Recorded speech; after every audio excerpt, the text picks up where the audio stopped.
After 20 years. By O. Henry. The policeman on the beat moved up the avenue impressively. The impressiveness was habitual and not for show, for spectators were few. The time was barely 10 o'clock at night, but chilly gusts of wind with a taste of rain in them had well nigh depeopled the streets. Trying doors as he went, twirling his club with many intricate and artful movements, turning now and then to cast his watchful eye adown the Pacific thoroughfare, the officer, with his stalwart form and slight swagger, made a fine picture of a guardian of the peace. The vicinity was one that kept early hours. Now and then you might see the lights of a cigar store or of an all-night lunch counter, but the majority of the doors belonged to business places that had long since been closed. When about midway of a certain block, the policeman suddenly slowed his walk. In the doorway of a darkened hardware store a man leaned, with an unlighted cigar in his mouth.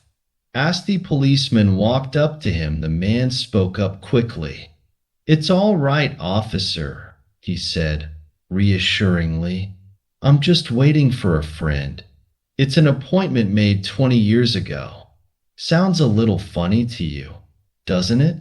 Well, I'll explain if you'd liquido make certain it's all straight. About that long ago, there used to be a restaurant where this store stands, Big Joe Brady's restaurant.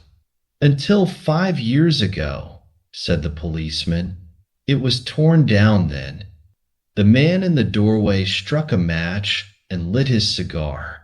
The light showed a pale, square-jawed face with keen eyes and a little white scar near his right eyebrow. His scarf pin was a large diamond, oddly set. "20 years ago tonight," said the man, "I dined here at Big Joe Brady's with Jimmy Wells, my best chum and the finest chap in the world. He and I were raised here in New York, just like two brothers, together. I was 18 and Jimmy was 20. The next morning I was tow-start for the West to make my fortune. You couldn't have dragged Jimmy out of New York. Het-Hot it was the only place on earth. Well, we agreed that night that we would meet here. Again, exactly 20 years from that date and time. No matter what our conditions might be or from what distance we might have to come, we figured that in 20 years each of us ought to have our destiny worked out and our fortunes made, whatever they were going to be." "It sounds pretty interesting," said the policeman. "Rather a long time between meets, though, it seems to me. Haven't you heard from your friends since you left?" "Well, yes, for a time we corresponded," said the other. "But after a year or two we lost track of each other. You see, the West is a pretty big proposition, and I kept hustling around over it pretty lively. But I know Jimmy will meet me here if he's alive, for he always was the truest, staunchest old chap in the world. He'll never forget. I came 1,000 miles to stand in this door tonight, and it's worth it if my old partner turns up." The waiting man pulled out a handsome watch, the lids of it set with small diamonds. 3 minutes to 10, he announced. It was exactly 10 o'clock when we parted here at the restaurant door. "Did pretty well out west, didn't you?" asked the policeman. "You bet. I hope Jimmy has done half as well. He was a kind of plotter, though. Good fellow was he was. I've had to compete with some of the sharpest what's going to get my pile. A man gets in a groove in New York. It takes the West to put a razor edge on him." The policeman twirled his club and took a step or two. "I'll be on my way. Hope your friend comes around all right. Going to call time on him sharp?" "I should say not," said the other. "I'll give him half an hour at least." If Jimmy is alive on Earth, will be here by that time. So long, officer." "Good night, sir," said the policeman, passing on along his beat, trying doors as he went. There was now a fine, cold drizzle falling, and the wind had risen from its uncertain puffs into a steady blow. The few foot passengers astir in that quarter hurried dismally and silently along with coat collars turned high and pocketed hands. And in the door of the hardware store the man who had come 1,000 miles to fill an appointment, uncertain almost to absurdity, with the friend of his youth, smoked his cigar and waited.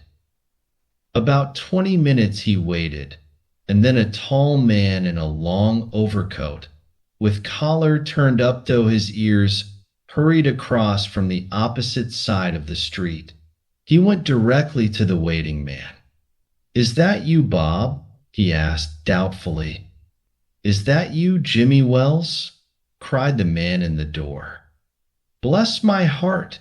exclaimed the new arrival, grasping both the other's hands with his own.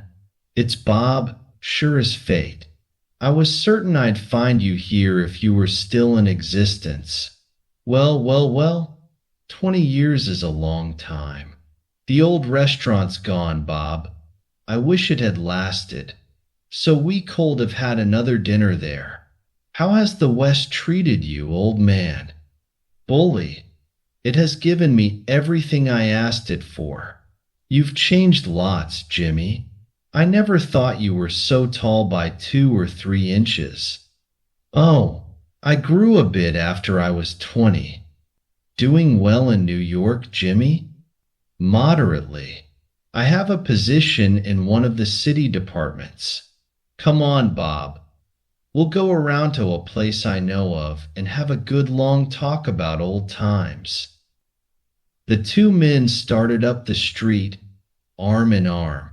The man from the West, his egotism enlarged by success, was beginning to outline the history of his career. The other, submerged in his overcoat, listened with interest. At the corner stood a drugstore, brilliant with electric lights. When they came into this glare, each of them turned simultaneously to gaze upon the other's face. The man from the West stopped suddenly and released his arm. "You're not Jimmy Wells," he snapped. 20 years is a long time, but not long enough to change a man's nose from a Roman to a pug. It sometimes changes a good man into a bad one," said the tall man. "You've been under arrest for 10 minutes, Silky Bob. Chicago thinks you may have dropped over our way and wires us she wants to have a chat with you. Going quietly, are you? That's sensible. Now, before we go on to the station, here's a note I was asked to hand you. You may read it here at the window. It's from Patrolman Wells." The man from the West unfolded the little piece of paper handed him. His hand was steady when he began to read, but it trembled a little by the time he had finished. The note was rather short. "Bob, I was at the appointed place on time. When you struck the match to light your cigar, I saw it was the face of the man wanted in Chicago. Somehow I couldn't do it myself, so I went around and got a plainclothesman to do the job. Jimmy, the end of the story. Thank you very much for listening to After 20 Years by O. Henry. Please subscribe Kinchan channel if you are interested in literature in general, including worldwide famous stories, Japanese ghost stories, Japanese strange stories, and Japanese poetry. Thank you again. So long, everybody.